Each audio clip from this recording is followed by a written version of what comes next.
नमस्कार, आप सभी का स्वागत है इस बुलेटिन में। मैं हूं आपके साथ शालिनी राणा। शुरुआत करेंगे बुलेटिन की।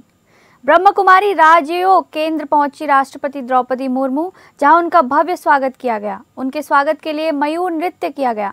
राष्ट्रपति द्रौपदी मुर्मू ब्रह्म कुमारी राजयोग केंद्र के शुभारंभ के लिए पहुंची थी, जहां राष्ट्रपति द्रौपदी मुर्मू ने कार्यक्रम की शुरुआत दीप प्रज्वलन से की। राष्ट्रपति, सीएम योगी और राज्यपाल आनंदीबेन पटेल और कई अन्य गणमान्य व्यक्ति इस कार्यक्रम में शामिल हुए। ये कार्यक्रम गुलजार उपवन राजयोग प्रशिक्षण केंद्र, सुल्तानपुर रोड, लखनऊ पर आयोजित हुआ।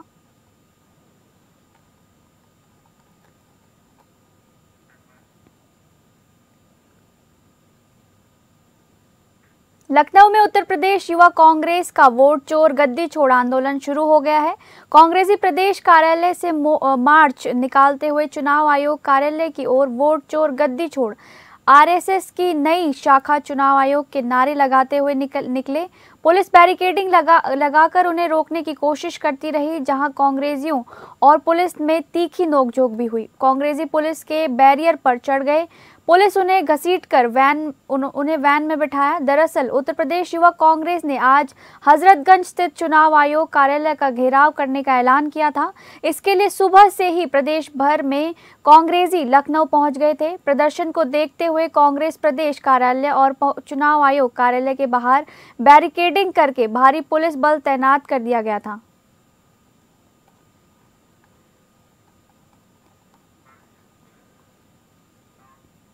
अयोध्या एसआईआर फॉर्म को लेकर राजनीति तेज हो गई है। मतदाता सूची के विशेष गहन पुनरीक्षण एसआईआर प्रक्रिया को लेकर अयोध्या में राजनीतिक सरगर्मी बढ़ती जा रही है। समाजवादी पार्टी ने जहां भाजपा पर वोट कटवाने की साजिश का आरोप लगाया है, वहीं भाजपा ने इन आरोपों को सिरे से खारिज किया है। विवाद बढ़ने के साथ प्रशासन भी अपनी स्थिति स्पष्ट करने में जुटा हुआ है। सपा नेता तेज नारायण पांडे पवन ने आरोप लगाया कि भाजपा एसआईआर प्रक्रिया का दुरुपयोग कर विशेष रूप से पिछड़े वर्ग के मतों को प्रभावित करने की कोशिश कर रही है। उनका कहना है कि निर्वाचन विभाग द्वारा 2003 की पुरानी और त्रुटिपूर्ण मतदाता सूची के आधार पर फॉर्म भरवाए जा रहे हैं, जिनमें नाम, पिता का नाम, मोहल्ला और अन्य महत्वपूर्ण विवरण गलत हैं। सपा ने यह भी आरोप लगाया है कि कई इलाकों में बीएलओ अपना काम भाजपा कार्यकर्ताओं को सौंप रहे हैं, जिससे मनमाने तरीके से वोट काटने की आशंका बढ़ गई है। पार्टी ने साफ कहा है कि इस स्थिति में पारदर्शिता संदेह के घेरे में है।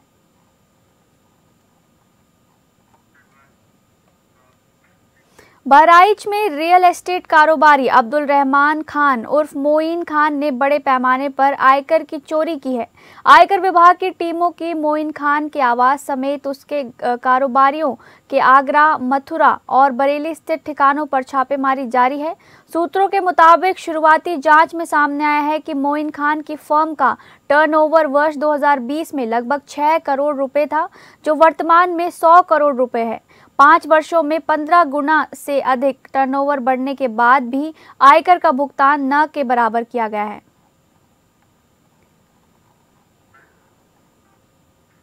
संभल हिंसा के मुख्य आरोपी शारिक साठा के खिलाफ 2 नई एफआईआर दर्ज की गई है। ये मामले एसआईटी प्रभारी रजनीश कुमार की तहरीर पर नाखासा थाने में दर्ज किए गए हैं। शारिक के खिलाफ ये कार्यवाही 25 अक्टूबर को बीएनएस की धारा 84 के तहत उद्घोषणा जारी करने के बावजूद न्यायालय में पेश न होने के कारण की गई है। शारिक साठा लगातार फरार चल रहा है। उसकी गिरफ्तारी के लिए कई बार दबिशें दी गई, लेकिन वो हाथ नहीं लगा। इससे पहले भी उसके खिलाफ वारंट और गैर जमानती वारंट जारी किए जा चुके थे। अदालत ने उसकी संपत्ति कुर्की की उद्घोषणा भी की थी, लेकिन निर्धारित समय सीमा समाप्त होने के बाद भी वो हाजिर नहीं हुआ। एसआईटी की रिपोर्ट में बताया गया है कि शारिक की गिरफ्तारी के लिए लगातार प्रयास किए जा रहे हैं। पुलिस रिकॉर्ड के मुताबिक शारिक साठा वर्ष 2020 से भारत के बाहर फरार है।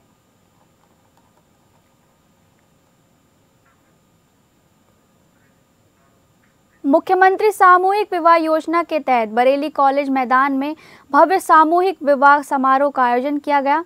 वन एवं पर्यावरण मंत्री डॉक्टर अरुण कुमार सक्सेना ने बताया कि कुल 469 जोड़े विवाह बंधन में बंधे हैं और 2 दिन में 1000 जोड़ों की शादी होना है। कार्यक्रम की खास बात ये रही है कि इसमें सत्तानबे मुस्लिम जोड़ों ने भी एक ही मंच से निकाह की रस्में पूरी की, जबकि 372 हिंदू जोड़ों ने वैदिक मंत्रोच्चार के बीच 7 फेरे लेकर जीवन साथी बनने का संकल्प लिया। कार्यक्रम में शामिल हर जोड़े के साथ आए 10-10 परिजनों के लिए नाश्ता और भोजन की व्यवस्था की गई, जिसमें ड्राई फ्रूट और मिठाई भी शामिल थी। इस सामूहिक विवाह समारोह में नगर निगम सहित भूता, नवाबगंज, भोजीपुरा, बिथरी, चैनपुर और क्यारा ब्लॉक के जोड़े शामिल हुए।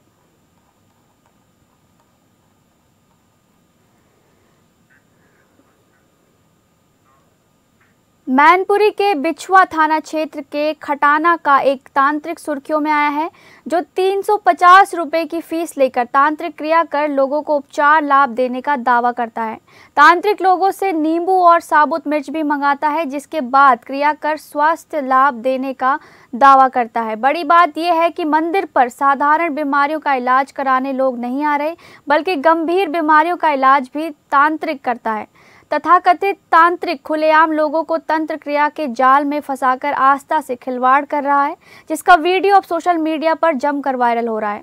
मामले में मरीज की मां से बात की तो उन्होंने बताया कि उनके पुत्र के पेट में काफ़ी दर्द रहता था, सूजन रहती थी, डॉक्टर को भी दिखा चुके थे, लेकिन आराम नहीं मिल रहा था। किसी ने जानकारी दी कि भगत जी इलाज करते हैं, जिसको सुनकर वो पूजा की सामग्री लेकर वहां पहुंची। उन्होंने बताया कि उनकी फीस भी 350 रुपये थी।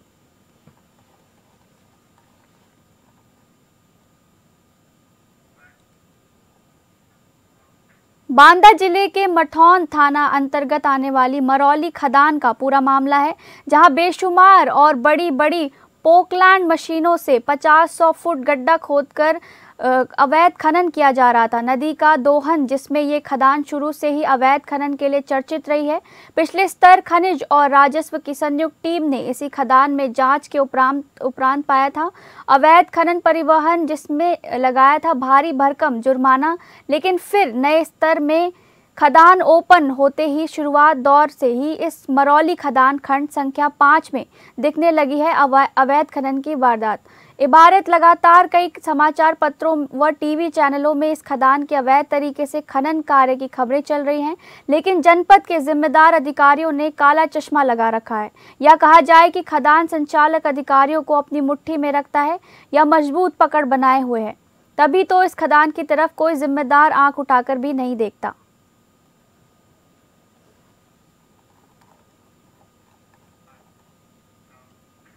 अयोध्या शहर के चौक से लेकर सुभाष नगर तक अतिक्रमण हटाओ अभियान चलाया गया। नगर निगम परिवर्तन दल एवं कोतवाली नगर की संयुक्त टीम के साथ अतिक्रमण हटाओ अभियान चलाया गया। परिवर्तन दल प्रभारी कैप्टन वीके सिंह, कोतवाली प्रभारी अश्विनी पांडे के नेतृत्व में अभियान चलाया गया। वहीं परिवर्तन दल प्रभारी कैप्टन वीके सिंह ने बताया कि हर समय जाम की स्थिति बनी रहती है, लोगों को मार्केट में पैदल चलने में दिक्कतों का सामना करना पड़ता है। आज इन लोगों को हिदायत दी गई है कि सड़क पर अतिक्रमण ना करें, ठेले ना लगाएं, अन्यथा कल से आप लोगों के ठेलों को लोड करके चालान की कार्यवाही की जाएगी। और जो नगर निगम द्वारा इन लोगों का लाइसेंस बनाया गया है वो स्थायी नहीं है, वो चलाने वाला लाइसेंस बनाया गया है। यह अभियान निरंतर चलता रहेगा।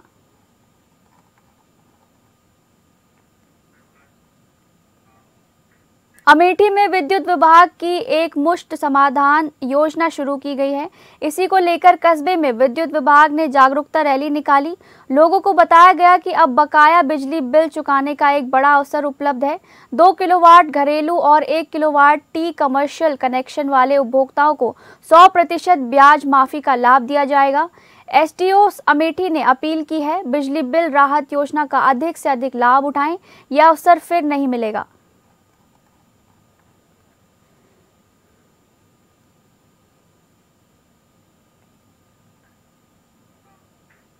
थाना बिलसी कस्बे के वार्ड नंबर 5 में शराबियों में हुआ झगड़ा, जिसका वीडियो सोशल मीडिया पर काफी तेजी से वायरल हो रहा है। झगड़ा शराब पीने और खरीदने को लेकर हुआ है। ऐसा बताया जा रहा है कि वायरल वीडियो में कई लोग एक दूसरे को मारपीट करते हुए नजर आ रहे हैं, लेकिन वीडियो वायरल होने के बाद भी पुलिस ने अभी तक इस मामले में ना तो कोई जाँच की है, ना ही कोई प्रभावी कार्रवाई की है।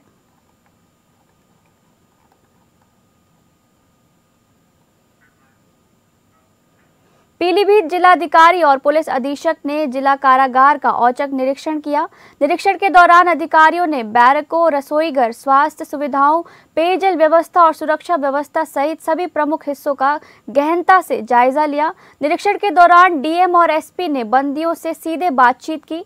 कई बंदियों ने भोजन की गुणवत्ता, चिकित्सा सुविधा, समय पर सुनवाई और भीड़-भाड़ जैसी समस्याओं को अधिकारियों के सामने रखा। अधिकारियों ने सभी शिकायतों को गंभीरता से लेते हुए जेल प्रशासन को त्वरित सुधार के निर्देश दिए हैं। डीएम ने जेल अधीक्षक से कहा कि बंदियों को मूलभूत सुविधाएं किसी भी हाल में प्रभावित नहीं होनी चाहिए। वहीं एसपी ने सुरक्षा व्यवस्था को और मजबूत करने तथा आने जाने वाले व्यक्तियों के सत्यापन में सख्ती बरतने को कहा। निरीक्षण के बाद अधिकारियों ने सुधारात्मक कदमों की रिपोर्ट जल्द प्रस्तुत करने के भी निर्देश दिए। बदायूं के थाना बिनावर क्षेत्रांतर्गत मोहम्मदपुर विहार कट के पास पुलिस चेकिंग के दौरान संदिग्ध लग रहे 3 व्यक्तियों को रोकने का प्रयास किया गया तो पुलिस टीम को लक्ष्य कर जानलेवा फायरिंग की गई। पुलिस टीम द्वारा आत्मरक्षार्थ की गई, जबकि फायरिंग में घायल हुए एक बदमाश आसिफ निवासी ग्राम सिकरौड़ी थाना बिनावर को मय गौकशी के उपकरण और अवैध शस्त्र समेत गिरफ्तार किया गया। उसके 2 अन्य साथी अंधेरे का फायदा उठाकर फरार हो गए, जिनकी तलाश में कॉम्बिंग की जा रही है। मुठभेड़ में घायल अभियुक्त आसिफ उपरोक्त को उपचार के लिए अस्पताल में भर्ती कराया गया है।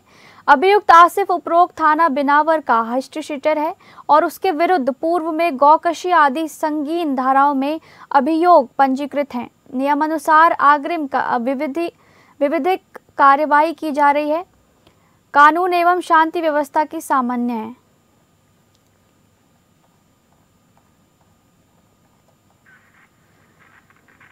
उत्तर प्रदेश के श्रावस्ती जनपद के थाना इकौना के खावा पोखर में 22 और 23 नवंबर की रात में पूर्व प्रधान रोशन अली और उनकी पत्नी वसीला की उनके बेटे ने ही अपने वकील के साथ मिलकर गला दबाकर दोनों की हत्या कर दी। पुलिस अधीक्षक राहुल भाटी ने बताया कि आरोपी नसीब हबीब और मुसीबत ये रोशन अली के सौतेले बेटे थे। उन्होंने वकील प्रभाकर त्रिपाठी उर्फ रिंकू के साथ मिलकर दोनों की हत्याओं की साजिश रची। संपत्ति और दुकानों पर कब्जा करने के लिए वकील ने दोनों की हत्याओं की साजिश का चक्रव्यूह रचा और इस चक्रव्यूह का मोहरा बन गए रोशन अली के बेटे और बेटों ने अपने माता पिता को ही मौत के घाट उतार दिया। बहरहाल पुलिस ने चारों लोगों की गिरफ्तारी कर ली है और आरोपियों ने अपना जुर्म कबूल किया है। सभी को गंभीर धाराओं मामला में पुलिस ने जेल रवाना कर दिया है।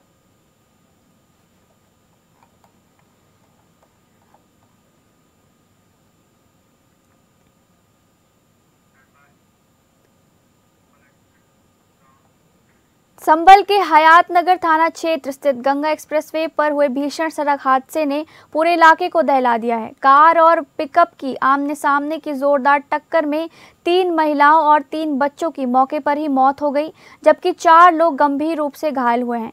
सभी घायलों को प्राथमिक उपचार के बाद मुरादाबाद रेफर किया गया, जिनमें से 2 को शहर के बड़े निजी अस्पताल में भर्ती कराया गया है। इस भीषण हादसे में कार और पिकअप दोनों पूरी तरह नष्ट हो गई। टक्कर इतनी तेज थी कि दोनों वाहनों के मीटर भी चकनाचूर मिले। यही वजह है कि पुलिस शुरुआती जांच में ओवर स्पीड को हादसे का मुख्य कारण मान रही है। एसएसपी ने मौके पर पहुंचकर वाहन के मीटर और ट्रैक की स्थिति से हादसे के समय की स्पीड का अनुमान लगाने का प्रयास किया। प्रारंभिक जांच में पिकअप के रॉन्ग ट्रैक पर आने की संभावना भी जताई जा रही है।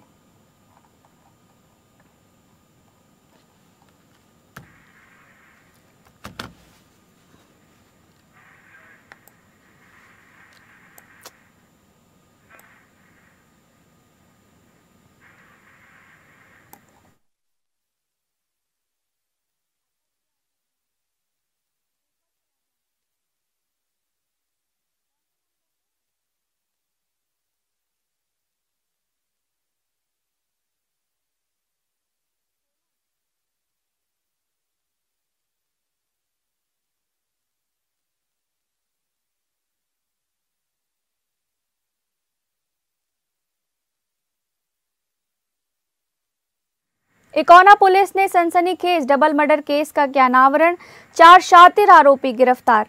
हत्या की गुत्थी 48 घंटे में सुलझी। दंपत्ति रोशन खां व वसीला की 22-23 नवंबर की रात सोते समय गला दबाकर हत्या में बांस के डंडे का इस्तेमाल किया गया है। एक बांस का डंडा पुलिस ने बरामद किया। आरोपी नसीब, हसीब, मुसीब और वकील प्रभाकर त्रिपाठी उर्फ रिंकू भी इस मामले में शामिल रहे हैं। संपत्ति और दुकानों पर अवैध कब्जे की साजिश के चलते दिया गया वारदात को अंजाम। प्रभाकर त्रिपाठी पर फर्जी बैनामा कराने का आरोप है। पूर्व से मामले कोर्ट में लंबित चल रहा था। बेटों को लालच देकर साजिश में शामिल किया गया है।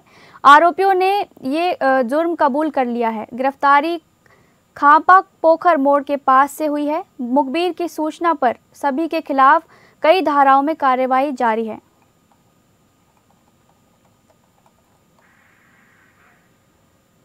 पीलीभीत में टनकपुर हाईवे स्थित गोहनिया तालाब के पास उस समय हड़कंप मच गया जब एक अर्टिगा कार अनियंत्रित होकर सीधे तालाब में जा गिरी। हादसे के दौरान कार पूरी तरह पानी में डूब गई। कार के अंदर सवार व्यक्ति की जान खतरे में पड़ गई, लेकिन मौके पर मौजूद राहगीर और तालाब में मछली पकड़ रहे नाविक ने बहादुरी दिखाते हुए तालाब में कूदकर उसकी जान बचाई। प्रत्यक्षदर्शियों के अनुसार कार अचानक सड़क से हटकर तालाब की ओर बढ़ी और कुछ ही क्षणों में पानी में समा गई। इस बीच घटना को देख रहे राहगीर दिनेश कुशवाहा, जो कि न्यूरिया क्षेत्र के निवासी हैं, उन्होंने बताया कि देर के तालाब में छलांग लगा दी। वहीं तालाब में मौजूद नाविक भी नाव लेकर तुरंत वहां पहुंच गए। दोनों ने मिलकर कार में फंसे व्यक्ति को बाहर निकाला। हादसे की सूचना मिलते ही नगर मजिस्ट्रेट सहित भारी पुलिस बल मौके पर पहुंच गए। भीड़ काफी देर तक घटनास्थल पर जमा रही। पुलिस ने कार स्वामी को अस्पताल भिजवाकर स्थिति की जानकारी जुटानी शुरू कर दी है। स्थानीय लोगों का कहना है कि यदि समय रहते मदद न मिलती तो एक बड़ी जनहानि हो सकती थी। फिलहाल पुलिस दुर्घटना के कारणों की जांच कर रही है। इन दोनों ने बचाई कार सवार युवक की जान।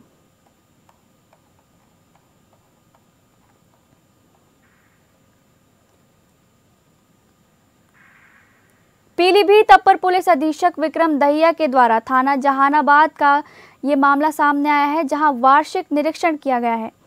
दिए गए आवश्यक दिशा निर्देश पुलिस अधीक्षक अभिषेक यादव ने दिशा निर्देश में अपर पुलिस अधीक्षक विक्रम दहिया के द्वारा थाना जहानाबाद का वार्षिक निरीक्षण किया है। इस दौरान सहायक पुलिस अधीक्षक एवं सीओ सदर नताशा गोयल भी उपस्थित रहीं। अपर पुलिस अधीक्षक विक्रम दहिया के द्वारा थाना कार्यालय, मालखाना, शस्त्रागार, CCTNS कार्यालय, महिला साइबर हेल्प डेस्क एवं हवालात आदि का निरीक्षण किया गया है।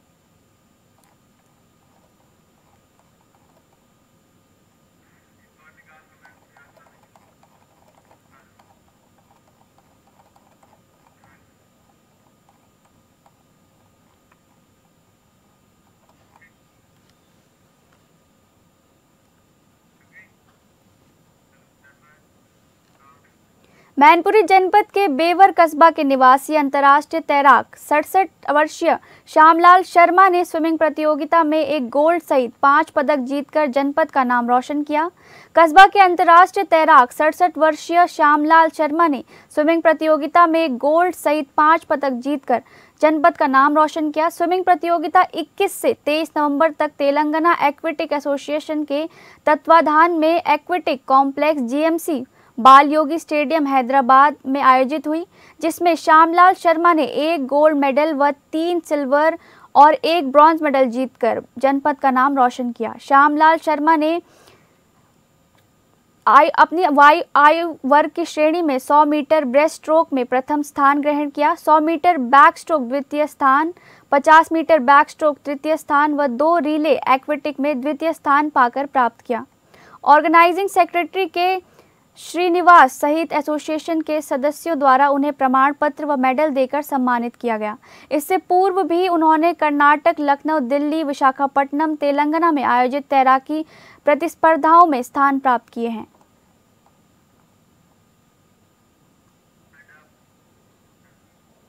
फिलहाल इस बुलेटिन में बस इतना ही। नमस्कार।